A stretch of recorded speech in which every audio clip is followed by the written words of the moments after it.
Esto es Mesa de Barrio, un ping-pong de ideas, comentarios y análisis de los acontecimientos más importantes afectando a nuestra comunidad en los Estados Unidos y América Latina. Mesa de Barrio es una producción de ABC Latino Media Network, conectando e informando a la comunidad latina, porque los latinos ya no somos minoría. Síguenos en las redes sociales como ABC Latino. Escríbenos a info@abclatino.net y visita nuestra página de internet www.abclatino.net.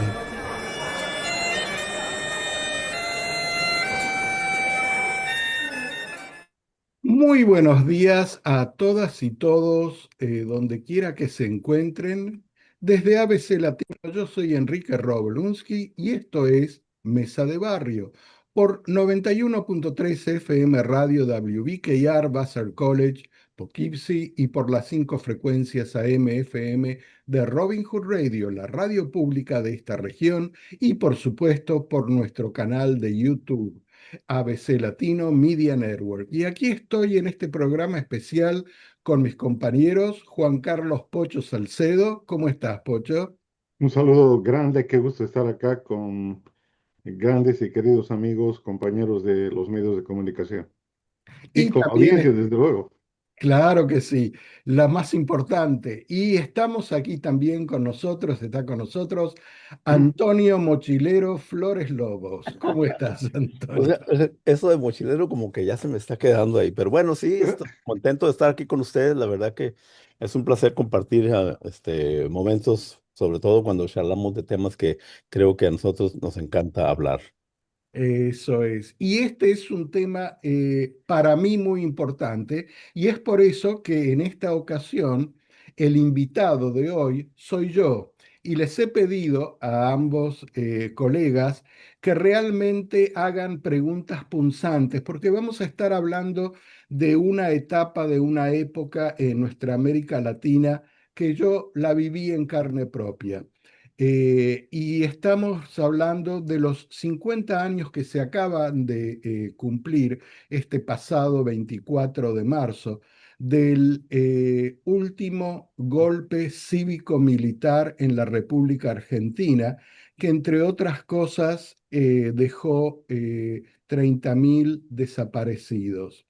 Y ahí nomás le entrego el salón, la sala, el micrófono, como quieran llamarlo, a mis colegas para que comencemos a hablar de lo que fueron esos años. Pues no sé si deberíamos empezar por la edad que tú tenías en ese tiempo y cómo se vivía, porque cómo se vivía antes del golpe de Estado, porque según entiendo, había una de las esposas del general Perón, a cargo de el gobierno argentino y cómo lo tomó la sociedad que llevó a que los militares dieran el golpe de Estado. Mm, Interesante pregunta. Vamos a comenzar, vamos a comenzar un poco más atrás. Ok, Después perfecto. podemos hablar de mi edad, porque si la digo ya de entrada, se sorprenden todos y ya termina la emoción. No, no, no, no, no. Hay que recordar, y esto sí es muy importante, por lo menos para mí, hay que recordar que el golpe de que estamos hablando de hace 50 años, en el año 76, no fue el único golpe militar, cívico-militar de Argentina. Ya había habido muchos golpes militares en Argentina, con gobiernos democráticamente electos entre paréntesis entre medio. ¿Por qué? Porque si nos vamos a 10 años atrás, 1966, Argentina tenía un presidente democráticamente electo de la Unión Cívica Radical, uno de los dos partidos en esa época tradicionalmente más importantes, que era Arturo Illia. Y los militares le hacen un golpe militar en el año 66. Esos militares continuaron en el poder por varios años.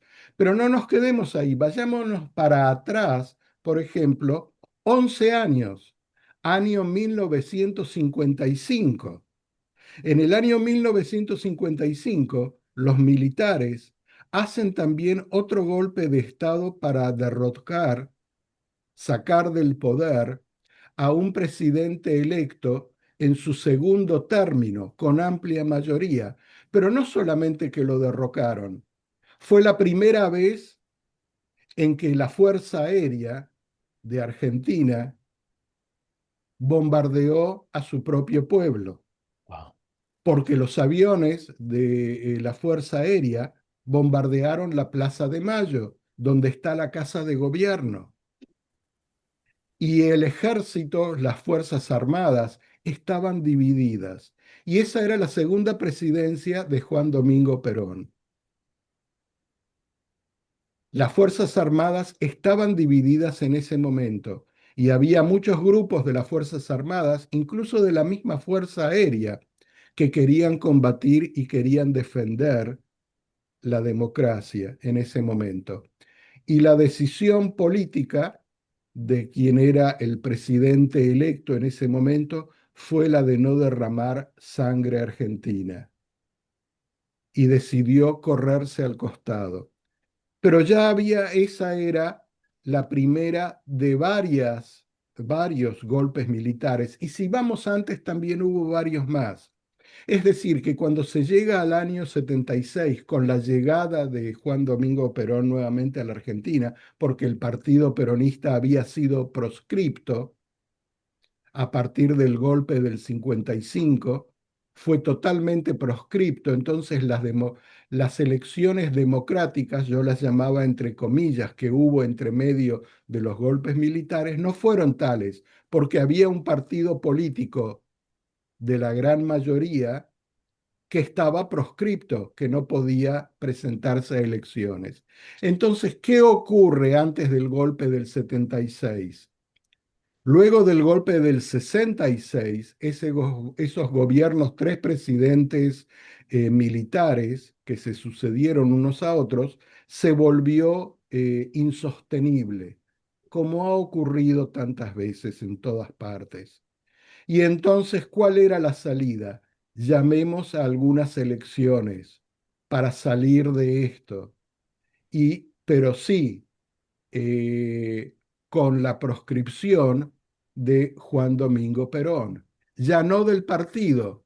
El último militar, Agustín Lanusse, reconoce que es insostenible porque estaba siendo reclamado mayoritariamente y entonces sacan la proscripción del partido peronista, pero aclaran, Juan Domingo Perón no puede presentarse a elecciones. Y entonces vienen las elecciones donde gana el que era el apoderado o el segundo de Juan Domingo Perón, Cámpora, abrumadoramente en esas elecciones. No, no es que hubo en primera vuelta abrumadoramente gana Cámpora, con gran apoyo sobre todo de la juventud.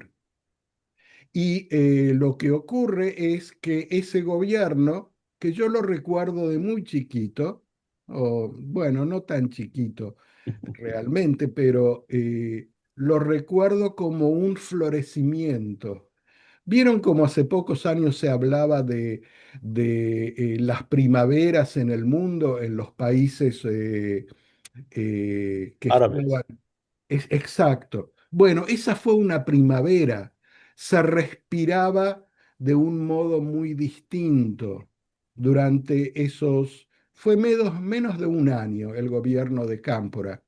Pero para darles un ejemplo, las universidades, sea cuales fueran, salían a hacer sus trabajos técnicos en la población. Yo tenía amigos que estaban estudiando arquitectura y los estudiantes hacían toda la parte de estudios en la universidad, pero luego la parte práctica salían y se iban a los barrios más pobres, donde construían canales de acequias para que el agua no inunde las zonas, construían viviendas, hacían trabajos que beneficiaban a la comunidad.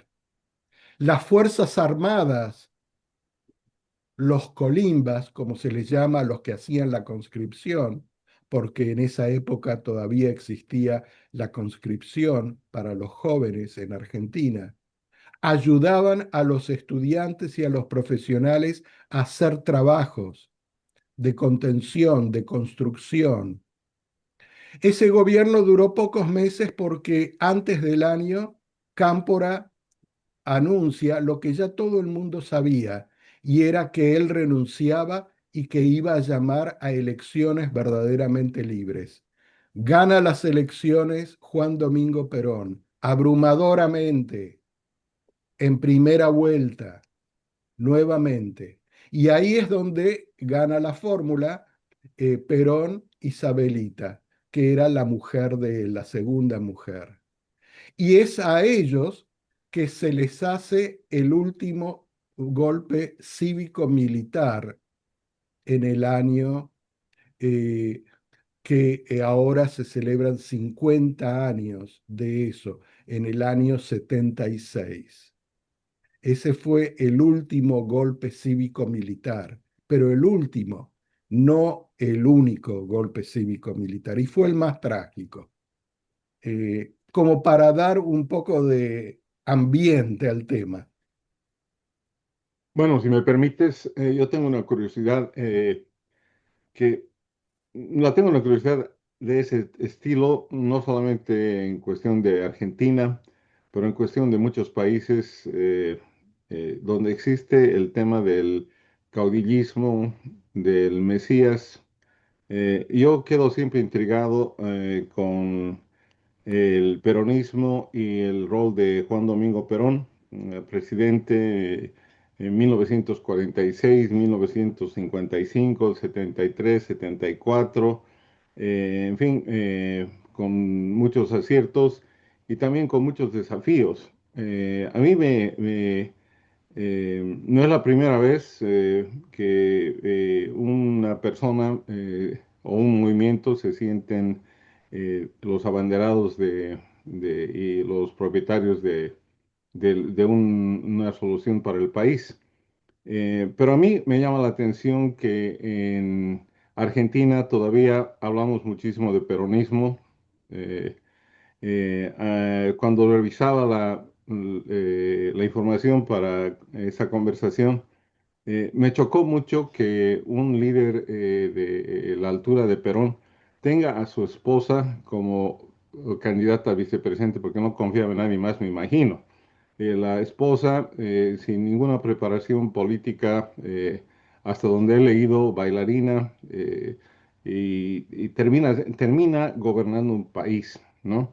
Entonces, yo creo que técnicamente sí se rompió la democracia, pero digamos ya en la esencia misma, el caudillismo que existe en Latinoamérica, que ha existido, hay 100 ejemplos, Haya de la Torre en Perú, Pinochet, Evo Morales en Bolivia, en fin, tenemos incluso una reciente esposa en Nicaragua, si no estoy equivocado.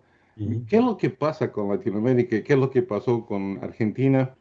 Es algo que no lo entiendo. Mira, Pocho, yo creo personalmente, sin tratar de evadir la pregunta, porque te la voy a contestar, pero ese es un tema para otro programa, porque acá no está en juego de si por qué se hizo el golpe cívico-militar o no.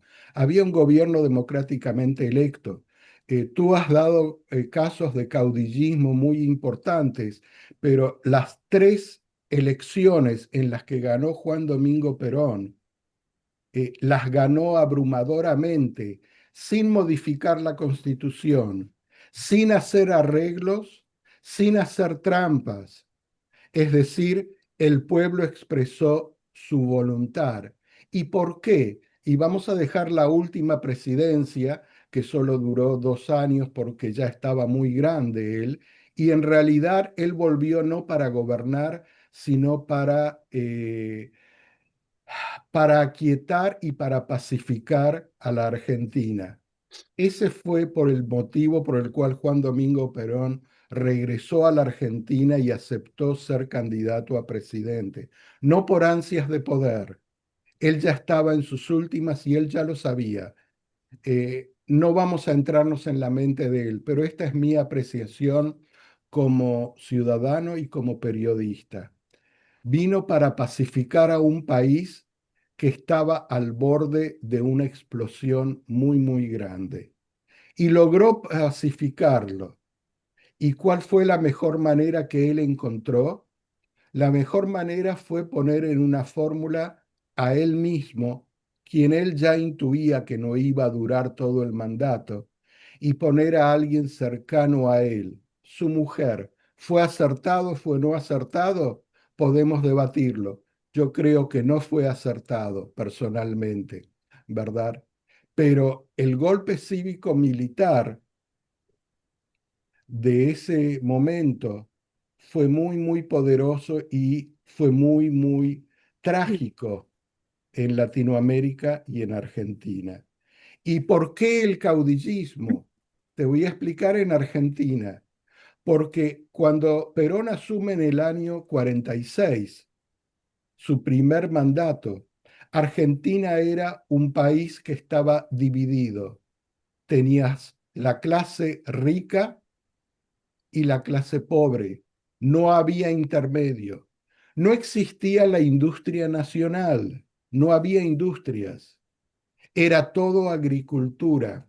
Era toda la sociedad rural de Argentina, que históricamente era la que gobernaba, la que imponía sus leyes y la que tenía a los operarios, a los trabajadores en el campo, donde realmente ni siquiera se les pagaba con dinero, se les pagaba con cupones, cupones por comida o cupones por ropa que tenían que canjear en las tiendas de los grandes latifundios agrícolas.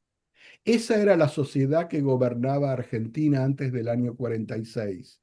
Entre el año 46 y el 55, cuando se produce el golpe militar que derroca el segundo gobierno de Juan Domingo Perón, Argentina tenía industrias. Argentina tenía astilleros navales que construían sus propios barcos mercantes.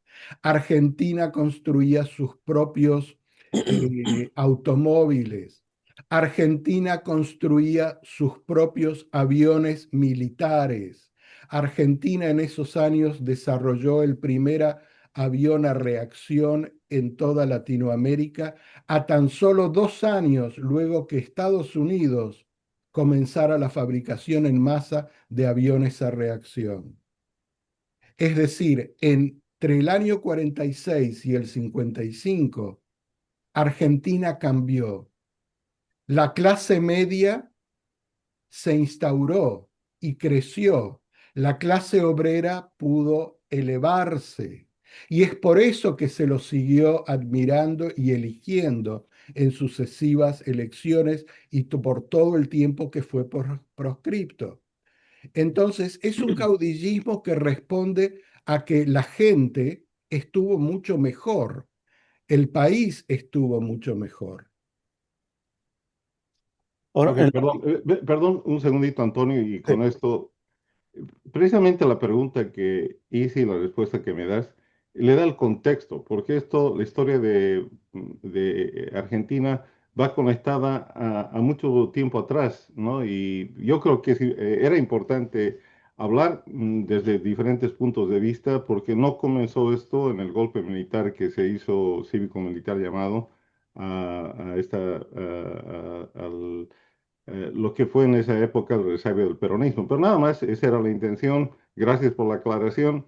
No quería sacarte contexto, más bien quería hacer lo que tú hiciste al principio en el programa. Contaste la historia de cómo se llegó ahí, ¿no? Y una parte importante era la figura de Perón, a mi criterio. Gracias. Ahora, volviendo a la pregunta que hice al principio sobre cómo se sentía, porque sabemos, por ejemplo, antes del golpe de Estado en Chile, por ejemplo, se hablaba de la intromisión de Estados Unidos, de cómo se financiaba a los camioneros para que no fueran a trabajar, o sea, para crear caos.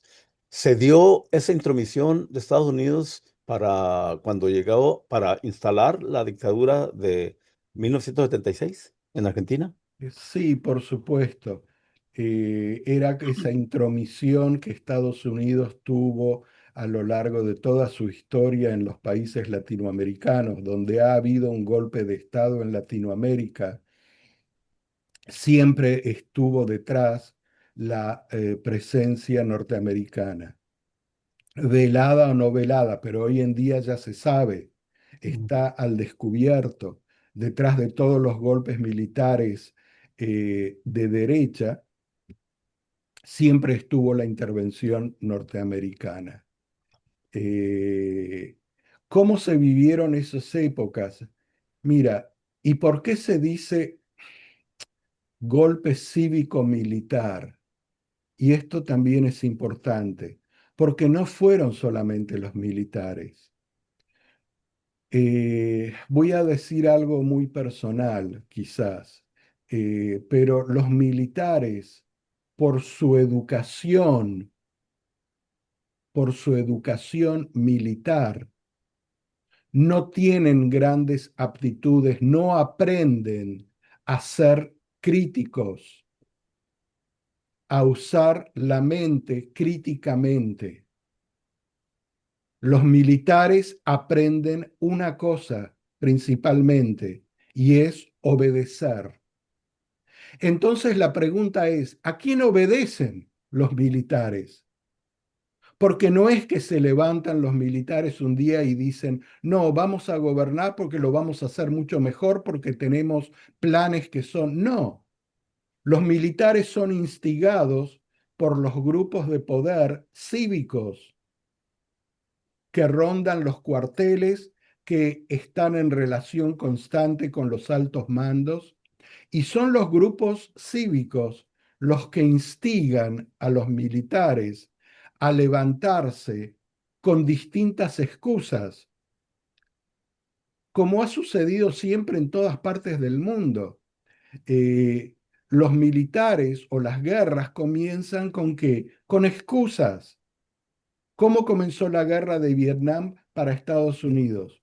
Con la excusa del ataque en la bahía de Tonkin, que ya se sabe hoy en día, después de tantos, tantos años, que fue programado, que fue armado, que no fue real, ¿verdad? Pero fue la excusa. Entonces, siempre están los grupos cívicos detrás de los alzamientos militares. Por eso es que se llama golpe cívico-militar. ¿Cómo se vivieron esos años? Con miedo. Yo era joven, estudiante secundario y terminando ya el secundario, en los últimos años, o la mitad del secundario, y recuerdo perfectamente que el rector de mi colegio secundario era un profesor en la Escuela de Mecánica de la Armada, la famosa ESMA, por donde pasaron y fueron desaparecidos mucha gente, donde fueron asesinadas muchas madres, muchos jóvenes, donde hijos fueron apropiados. El rector de mi colegio universitario era instructor en la Escuela de Mecánica de la Armada.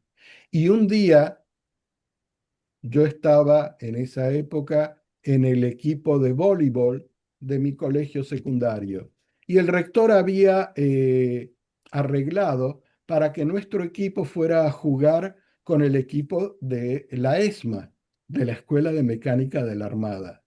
Nos llevaron en el micro y entramos. Y yo recuerdo haber entrado a la ESMA, al edificio principal, es una zona muy grande, al edificio principal, y era como entrar a una tumba.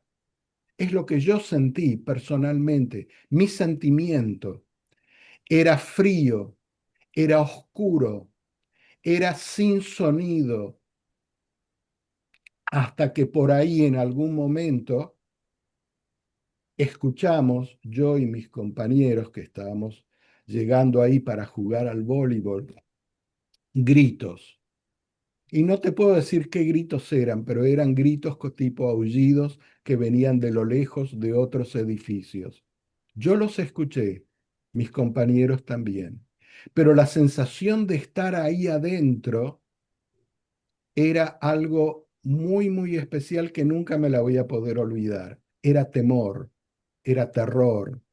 Y cuando jugábamos al voleibol con el equipo de la ESMA, otros jóvenes de nuestra edad, quizá un poco más grandes, pero de nuestra edad,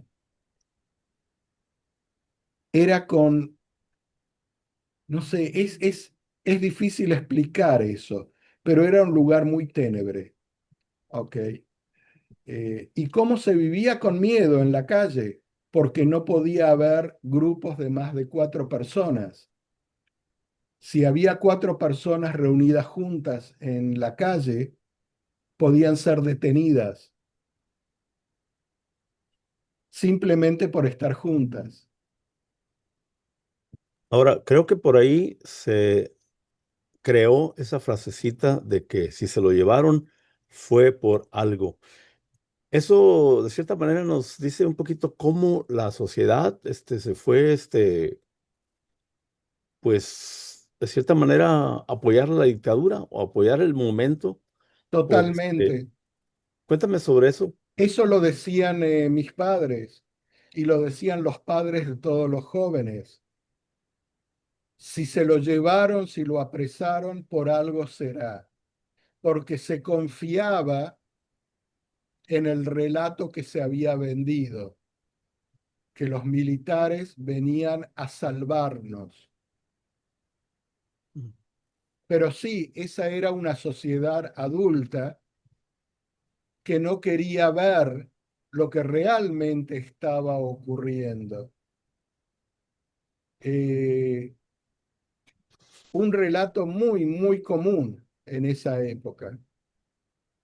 Ahora, un poquito para, sobre ese mismo tema, porque recuerdo en la historia oficial, esa película argentina que ganó el Oscar, por ahí se muestran también las discrepancias entre miembros de una misma familia. ¿Ocurrió eso en tu familia? No, no ocurrió en mi familia. El único discrepante de mi familia fui siempre yo, el que dio la nota discordante. Mm. Pero no, mi familia, eh, piensa que mi familia fue una de las muchas que, que llegó como inmigrantes, llegaron como inmigrantes, mis padres llegaron de Europa como inmigrantes luego de la Segunda Guerra Mundial a la Argentina y durante la presidencia de Perón pudieron crecer con trabajo, con mucho trabajo, pudieron crecer en la sociedad y pudieron llegar a ser clase media. Y era un grupo, una sociedad que quería defender lo que había logrado a través de mucho trabajo. Era esa oportunidad de seguir siendo clase media. Entonces no cuestionaba mucho. No, nunca se cuestionó. Ahora, entre la gente común o la gente más pensante, sí, se sabía mucho, había muchos periodistas. El caso más notable es del escritor y periodista Rodolfo Walsh, un periodista de primera que escribió muchos libros y que denunciaba constantemente el golpe militar y lo que ocurría y no se conocía. Rodolfo Walsh fue secuestrado mientras caminaba en una calle en el barrio de San Telmo paró uno de esos fatídicos Ford Falcon, los coches que usaba la Policía Federal, sin marcas, obviamente, lo metieron adentro y luego apareció muerto en un zanjón. Ese era el clima en el que se vivía. Y él, con suerte para sus familiares, porque apareció muerto, pero cuántos tantos nunca aparecieron. Y yo nunca entendí la racionalidad de eso hasta hace poco tiempo, cuando estuve escuchando un relato, una conversación de una de las nietas recuperadas, una mujer, tal como tú dices en la historia oficial, esta película que recomendada para todos, que una hija que había sido adoptada por padres que no eran los suyos cuando nació, cuando la madre estuvo en cautiverio, que era lo que se hacía, las madres que estaban embarazadas se las mantenía hasta que daban a luz y luego se las mataba.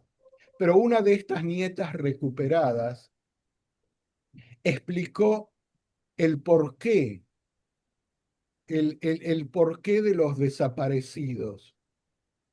Y después yo encontré entrevistas periodísticas hechas a Videla, el que fue el jefe, el presidente de Argentina en esta última dictadura cívico-militar, donde él mismo hablaba y cuando le preguntaban, ¿por qué no nos dice qué pasó con todas estas personas? ¿Dónde están sus cuerpos? Están muertas, están encarceladas. Y con una cara de piedra y un cinicismo, y lo pueden ver porque está filmado, y eso se ha guardado. Videla responde, no le puedo dar una respuesta. ¿Cómo sabe usted que están muertos? ¿Cómo sé yo que están muertos o no están muertos? Están desaparecidos. Y si están desaparecidos, yo no puedo saber dónde están. Están desaparecidos. Y yo no puedo saber qué pasó con ellos. ¿Cómo le puedo contestar? ¿Cómo le puedo decir? En otra entrevista, Videla se abre un poco más y dice, hay dos cosas que nosotros eh, tememos.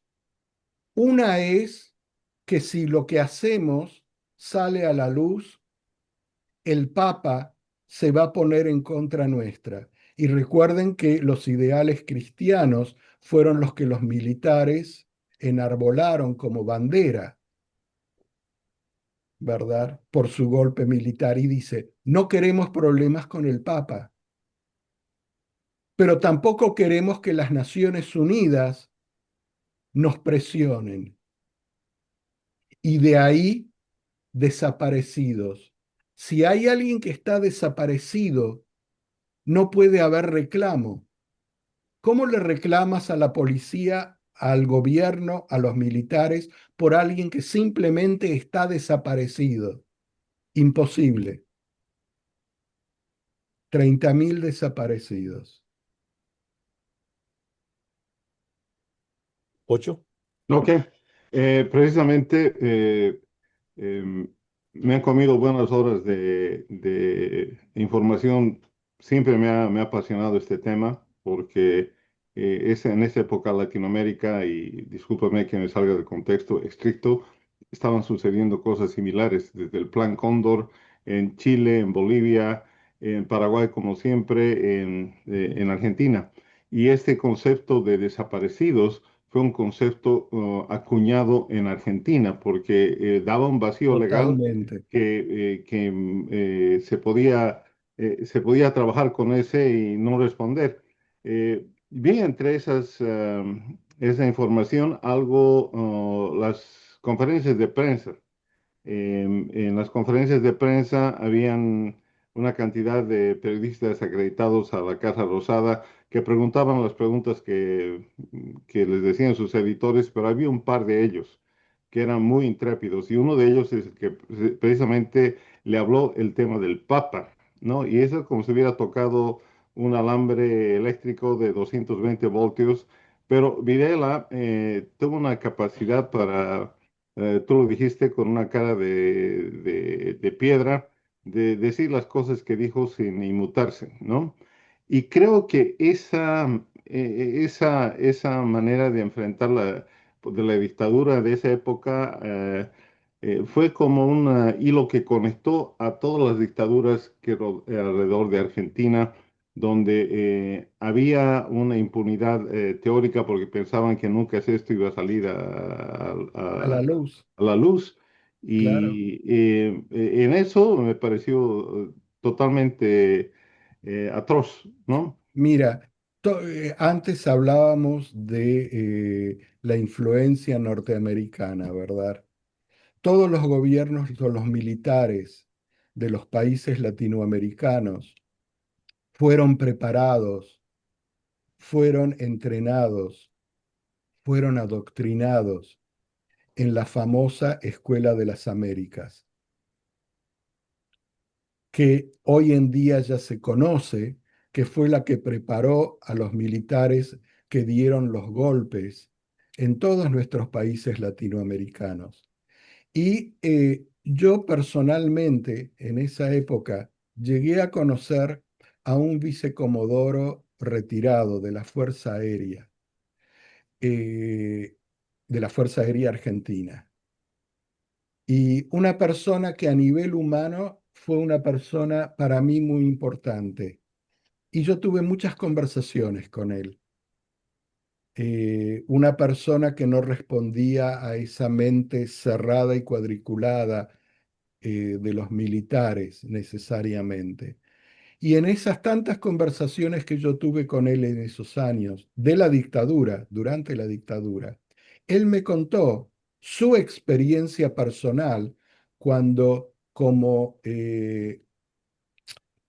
cadete, cuando comenzando su carrera en la Fuerza Aérea Argentina, fue enviado a la Escuela de las Américas en Estados Unidos. Y él me decía, lo que aprendimos ahí es cómo manejar propaganda, cómo manejar e influenciar la opinión pública y sobre todo cómo torturar sin dejar rastros. Y me lo dijo él, una vivencia personal de él, cómo torturar sin dejar rastros, cómo influenciar la opinión pública, cómo manejar la propaganda y cómo defender a Occidente del demonio comunista en el mundo. La época de la Guerra Fría, la época de la división entre Oriente y Occidente, ya la conocemos todos, que a propósito, los gobiernos de Perón nunca se alinearon en esa disyuntiva, porque desde el año 46, 47, Perón empezó a abrogar por la tercera posición. Y la tercera posición para todos los países latinoamericanos era que no había que identificarse o con unos o con nosotros. La opción no era Estados Unidos o la Unión Soviética. La opción era lo que mejor beneficiaba a cada país, la tercera opción. Pero bien, pero esa era la Escuela de las Américas. Y fíjate, la última dictadura cívico-militar, los vuelos de la muerte donde a los detenidos se los drogaba, los llevaban al aeropuerto de Aeroparque y en un avión de la Marina los llevaban a volar por el Río de la Plata y los arrojaban vivos al mar, drogados. En algunos casos arrojaron a gente que estaba viva. Ese fue el caso de un militar, y no recuerdo ahora el nombre, pero que se opuso a lo que estaba ocurriendo y se convirtió en una liability, en un peligro para los militares. Y lo llevaron en uno de esos vuelos junto con los otros detenidos, drogados, pero a él no lo drogaron y lo tiraron ahí vivo junto con los demás. Ciudades como Mar del Plata, que ambos conocen. Mar del Plata en la costa del Atlántico, en Argentina, un lugar turístico, un lugar muy lindo, por cierto. Durante esos años de dictadura, en el cementerio hay un crematorio, porque hay mucha gente que decide cremar a sus seres queridos cuando fallecen. Durante los años de la dictadura, el crematorio, las torres altas por donde sale el humo de la cremación, ¿verdad? No dejaron de escupir humo negro y blanco continuamente todos los días, todas las horas del día, sin fin. Y cerca de ahí, muy cerca de ahí, en lo que era la zona del puerto, cerca de la base naval en Mar del Plata, existía uno de los campos de concentración, uno de los cientos de campos de concentración que se crearon alrededor de todo el país. Y de grande yo fui a visitar ese campo. Tuve la oportunidad de visitarlo. Se había convertido en un pequeño museo. Y pude ir ahí con un marplatense que me contó un poco la historia. Y realmente es aterrador imaginarse lo que ocurría ahí. Esas paredes, esas celdas pequeñas, esos lugares donde acumulaban a la gente, la desvestían, la, donde se torturaba también. Eh, es realmente incomprensible que el ser humano pueda hacer esto a otro ser humano, pero ese fue el golpe cívico-militar. Bueno, irónicamente, el país que invadía o daba golpes de estado para instalar la democracia, traía a los militares a sus escuelas, en este caso la Escuela de las Américas o la escuela en Fort Bragg o donde sea acá en Estados Unidos, para entrenarlos a hacer algo totalmente opuesto a la democracia, torturar, Claro. matar, usar los medios propagandísticos para hacer su cometido, ¿no?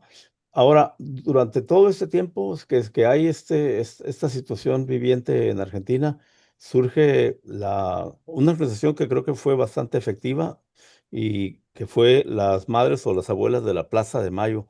Y estas, de cierta manera, pues dieron, sacaron al mundo un poco más de lo que estaba ocurriendo en Argentina. ¿Qué palabras te merecen las abuelas de la Plaza de Mayo? Cojones, ovarios, sí, porque si hay héroes en el mundo, realmente las madres y las abuelas de Plaza de Mayo son realmente héroes de la humanidad. Hay que tener muchos ovarios para hacer lo que ellas hicieron, y es públicamente reclamar por sus hijos desaparecidos. Sí, aún me cuesta comprender, realmente me cuesta comprender cómo aún hoy en día, luego de tantos años, el mundo no las reconoce en una forma más candente, porque no se puede imaginar, hay que tener ovarios, es simplemente eso, para salir todos los jueves en plena dictadura, reunirse en la Plaza de Mayo y silenciosamente dar vuelta a la estatua, a la pirámide de la libertad. que está en la Plaza de Mayo frente a la Casa de Gobierno. Y varias de ellas fueron apresadas, fueron también desaparecidas. El ejército infiltró a las madres de Plaza de Mayo. Hubo un espía del ejército que se hizo amigo de las madres de Plaza de Mayo e infiltró la organización y juntó información que luego le sirvió a los militares para buscar, apresar y desaparecer a más gente. Eh, pero si tú me dices cómo describirlas, ovarios, puro Mm. ovario. Y fíjate que recuperaron, no sé cuál es el último número, pero unas 200 bebés, niños ya adultos hoy en día, que fueron recuperados de esa época.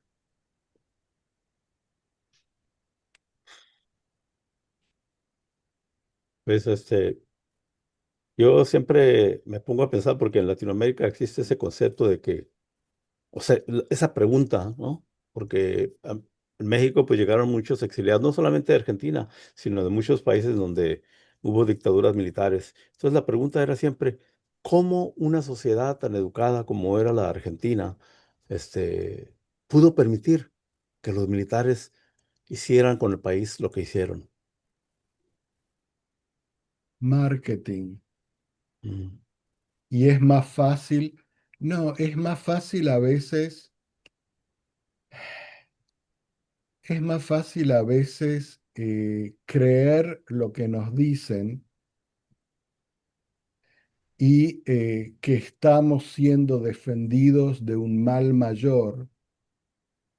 Es más fácil eso a enfrentar una realidad que pueda ser que disturbe un poco nuestras propias creencias o nuestra propia tranquilidad. Y el ser humano busca tranquilidad. Es como ese poema, pero no viene al caso ahora, pero es hasta que no lo sentimos en carne propia, mm, no comenzamos a mirar un poco la realidad. Estamos contentos dentro de nuestra propia burbuja.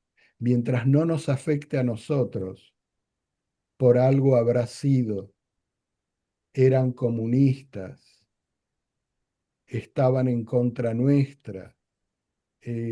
Hay muchas explicaciones, pero también ahí está el porqué del famoso nunca más de Argentina.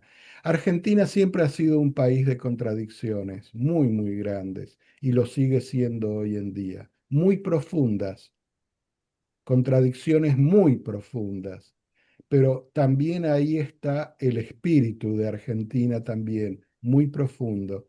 Y el nunca más es algo que no se puede borrar, aunque ya lo vienen intentando gobiernos tras gobiernos de borrar eso de la mente de la población. El nunca más está ya impregnado en la población argentina. Y no es casualidad que Argentina sea el único país del mundo que juzgó a los militares que produjeron el golpe militar. No hay país en el mundo que los haya llevado y juzgado por crímenes de lesa humanidad. Lo que hay siempre es perdón, como ocurrió en Argentina. Lo primero que se hizo cuando terminó la dictadura militar fue perdonarlos. Nos olvidamos de todo, comenzamos desde cero. Hasta que vino un gobierno con cojones, un presidente con cojones, que dijo no. Y no fue un peronista, fue un radical, fue Alfonsín. Y él dijo no, hay que juzgarlos. Y está esa película 1984, que se las recomiendo a todos, pueden verla en Netflix si todavía está, que cuenta del proceso de juzgamiento a la cúpula militar, porque no se puso hasta hoy en día eh, juzgar a todos, pero sí a la cúpula militar que produjo ese último golpe cívico-militar. Y esa cúpula militar sí terminó en la cárcel. Pero es el único país en el mundo donde se hizo eso. Mm. Entonces, hay contradicciones muy grandes dentro de la sociedad. Y estamos llegando a los últimos 8 minutos del programa. Mira, eh, un comentario mío. Yo he vivido en una época de dictadura, he vivido en un momento, y quiero a sumarme a la pregunta de Antonio, ¿por qué sucede eso? Y sucede, creo que tal vez en el caso de Argentina no es marketing exclusivamente, son la situación, las condiciones sociales en las cuales el país está agobiado económicamente, está en una crisis y se abre la oportunidad para que alguien diga entre de Salvador y tenemos que deshacerlo, son los malos acá, nosotros los buenos que vamos a reconstruir el país, y el país se engancha con eso porque hay una crisis que se la vive a diario. En cuanto a la Comisión de la Verdad y lo que tú anuncias, con todo respeto voy a discrepar porque hay una lista gigante de países que antes que Argentina, durante el proceso de Argentina y aún ahora están en ese proceso. No es una cuestión que ha comenzado Argentina, exclusiva de Argentina. Uruguay, Chile, El Salvador, Guatemala, Perú, Ecuador. Tengo una lista fenomenal acá porque me ha interesado investigar eso. No quiero, no le desmerezco a la Argentina en eso. Bienvenido que ha sucedido, que no se puso atrás, pero históricamente no es el primer país ni es el único país que ha enfrentado y ha juzgado a sus autoridades máximas y las puso en la cárcel. Yo he estado siguiendo muy de cerca lo que ha pasado en Centroamérica con los crímenes que se han dado, las investigaciones, los grupos que han trabajado. No desmerezco eso, pero tampoco en honor a la historia podemos decir es un caso único. Tienes razón, comisiones de verdad para descubrir la verdad ha habido muchas. Y encarcelados muchos. Eh, Juzgamientos de la cúpula militar ¿Sí? ha habido quizás pocos realmente. Ok. No ha habido tantos, pero sí, tienes razón, y amén a todo eso, porque eso es lo que hace falta. Eso es lo que realmente hace falta. Y en cuanto a la cuestión social, sí, en el año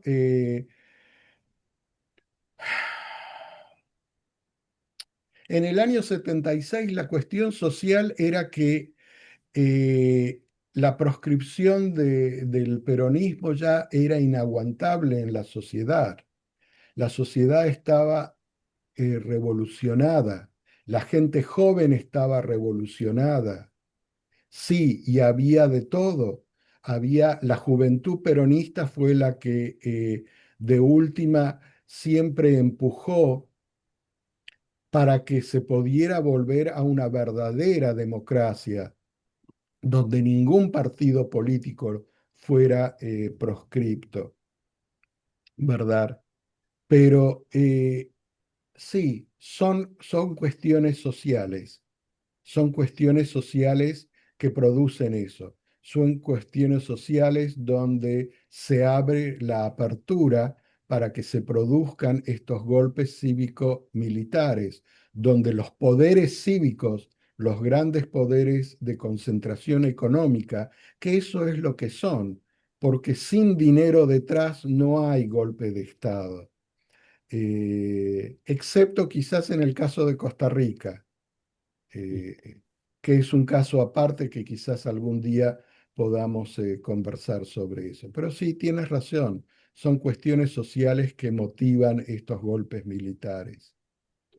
Ahora, oírlos a mí me da un poco de celos porque Rob creció en una dictadura, Pocho en otra dictadura, y yo solamente puedo decir que crecí en una dictadura perfecta, pero este, O sea, cuando quiero hablar un poquito sobre los exiliados antes de que nos vayamos, porque no sé si tú quieres compartir un poquito sobre cómo saliste tú de Argentina y si fue durante la dictadura. Y la otra es desde que yo siempre me sorprendí sobre el número de cantantes de protesta que salía de Argentina durante esta temporada, durante este tiempo. Y Muchísimo. recuerdo a Facundo Cabral decir de que llegó la democracia y arruinó a los cantantes de protesta. Así que, habla un poquito sobre cómo saliste y el impacto que tuvo la salida ¿Cómo, de cómo tantas salí de personas. Argentina? Justamente por algo que mencionamos antes. Salí de Argentina luego de haber sido mantenido junto con otro grupo de personas. Yo en esa época vivía en lo que era una comunidad en la provincia de Córdoba, en la zona rural, una comunidad que tenía una fábrica de productos, ¿cómo se dice? Una panadería muy grande que abastecía a las grandes ciudades, a la ciudad de Córdoba, había una escuela primaria, había distintas actividades. Como una Y comuna. un día amanecimos rodeados por el ejército en todo el perímetro de la propiedad y estuvimos incomunicados y detenidos ahí mismo por varias semanas, no recuerdo ya el número exacto, pero por lo menos 2 semanas. Y se nombró un interventor de esa cooperativa, porque era una cooperativa de trabajo, se nombró un interventor militar. Y fue gracias al pedido de las Naciones Unidas, uno de los dos temores, ¿verdad?, de los militares, el Papa y las Naciones Unidas. Las Naciones Unidas se enteraron y empezaron a pedir por nosotros. Y entonces, después de un año y medio más o menos, que no podíamos salir de ahí, eh, nos dejaron partir en grupos pequeños o individualmente. Y es ahí donde yo partí y fíjate a dónde fui, de todos lados. Fui a Chile, fui al Chile de Pinochet y esa es otra historia. Pero fui a Chile de Pinochet y de ahí vine a los Estados Unidos, Y el después de resto es haber historia. pasado un año y medio en el Chile de Pinochet. Pero sí, fue gracias a las Naciones Unidas que pidió por nosotros. Así es. Pues tantos como tú salieron exiliados al mundo y no sé cuál fue el sentir para aquellos que regresaron cuando llegó la democracia. Y para muchos fue un alivio, para otros fue una sorpresa. La llegada de la democracia para muchos de los que decían nuestros padres o las generaciones anteriores que decían por algo habrá sido, cuando Mm. empezaron a conocer lo que realmente había ocurrido, fue una sorpresa muy, muy grande para ellos. Para los jóvenes fue un respirar a nuevo y buscar antecedentes de qué ocurrió con los que nosotros conocíamos y de los cuales no teníamos el paradero. Y fíjate que ese pacto de silencio entre los militares aún perdura 50 años después. Un pacto militar de silencio, pero inquebrantable, 50 años después. Es decir, nunca hubo remordimiento por las acciones cometidas. Y llegamos así al final de este programa. Les agradezco infinitamente a ambos porque me han hecho hablar y me han hecho sacar algunas cosas que de lo contrario nunca las hubiera sacado. Pero estos 50 años me parecía que lo merecían. Gracias a ambos y nos encontramos en la próxima mesa. Hasta luego. Chao.